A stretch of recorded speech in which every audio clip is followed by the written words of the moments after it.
Hey y'all, we are at the West Virginia National Cemetery here in Grafton, West Virginia. Yes, Grafton. And I am standing by a very important Civil War soldier's grave. This is the grave of Thornsberry Bailey Brown. And if you did not know, the very first person to die in the Civil War on either side, Confederate or Union, was this gentleman right here. He was killed here in Grafton after the Philippi races, which took place, of course, down in Philippi. The army got chased back to Grafton, and he got killed in the process. And so that's why we're standing by this grave. We are in the Grafton National Cemetery, which was established after the Civil War.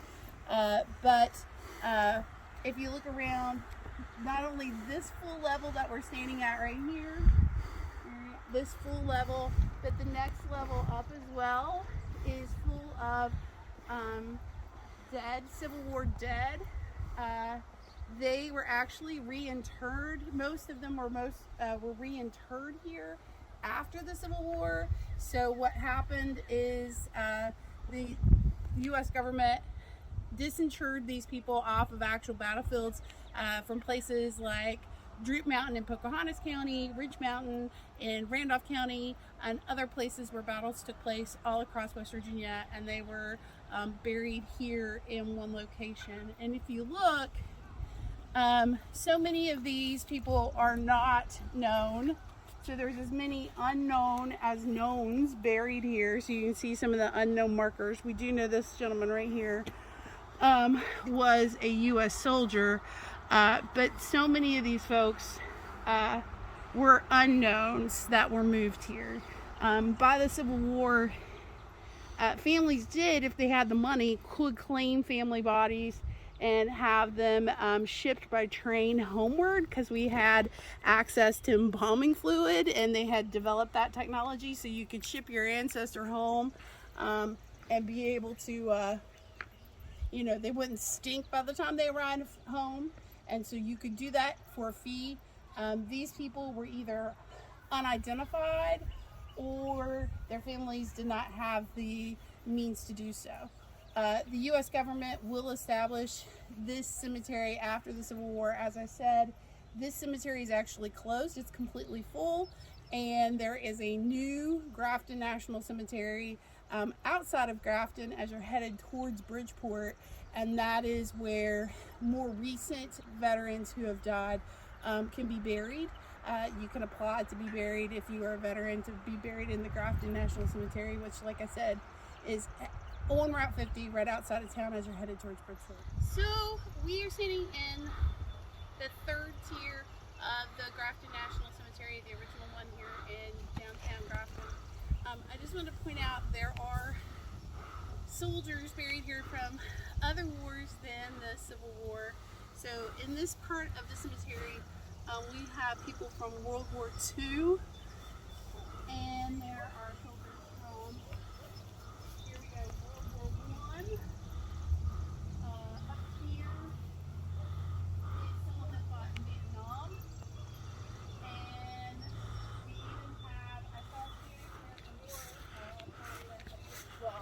also Korea. We're in Korea. Here in visiting Korea and in World War II. There is, so much of American history that is represented in one cemetery. And so I think that, if you're coming through Grafton or you want to make a trip, this is something I think that you can take your children to see or your students to see, so that they can really get a first-hand taste of the cost of war and the cost of war to your state. So these are all West Virginia dead that are buried here. These are, those people that gave all on behalf of our country. And so this is a fantastic place to visit. It's just down here in downtown Grafton. You'll follow 119 and you'll find it. Okay, So the Grafton National Cemetery is very organized. If you look here on the board, you can see the different sections that it has the cemetery built and split into, and each plot is numbered, and so you can see here the regulations for placing flowers and things. But this map makes it very easy to use this book to find your soldiers. So if you go to this book, they have everybody alphabetized, and you can find out information about them. So to find someone, for example, Thornsberry Bailey Brown, we're just going to go here, and here's T. Bailey Brown, and you can see he's in F section, and he is plot 1266, and we know that he was born on May 15th, 1829. He died May 22nd, 1861.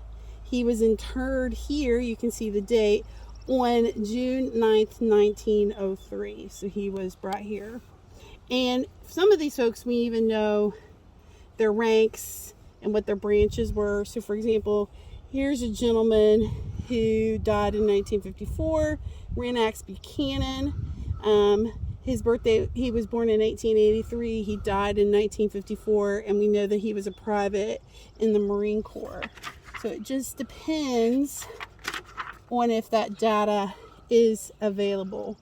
So for example, here's another person. They left as a major.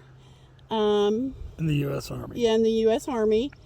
And he was born in 1903 and died in 1958. So he was 55. He's buried in Section G, Hugh Lawrence Church.